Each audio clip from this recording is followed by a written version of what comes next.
السلام علیکم ورحمۃ اللہ وبرکاتہ۔ الحمد للہ رب العالمین والصلاة والسلام علی سید المرسلین، اما بعد۔ محترم سامعین کرام، آج میری تقریر کا عنوان ہے تعلیم کی اہمیت۔ محترم حضرات، اللہ تعالیٰ نے قرآن مجید کی پہلی وحی میں فرمایا اقرأ بسم ربک الذی خلق، یعنی پڑھو اپنے رب کے نام سے جس نے پیدا کیا۔ یہی آیت بتاتی ہے کہ اسلام میں سب سے پہلے ہمیں پڑھنے اور سیکھنے کا حکم دیا۔ علم ایک روشنی ہے جو انسان کے دل اور دماغ کو منور کرتی ہے۔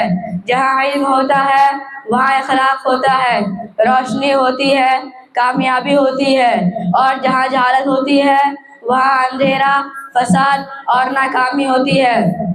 میرے عزیزو، اگر ہم دنیا اور آخرت دونوں میں کامیاب ہونا چاہتے ہیں تو ہمیں علم حاصل کرنی ہوگی، دین بھی اور دنیاوی بھی، کیونکہ تعلیم ہی ہمیں اچھا مسلمان، اچھا انسان اور اچھا شہری بناتی ہے۔ حضرت علی رضی اللہ عنہ نے فرمایا علم مال سے بہتر ہے، کیونکہ علم تمہاری حفاظت کرتا ہے اور مال کی تمہیں حفاظت کرنی پڑتی ہے۔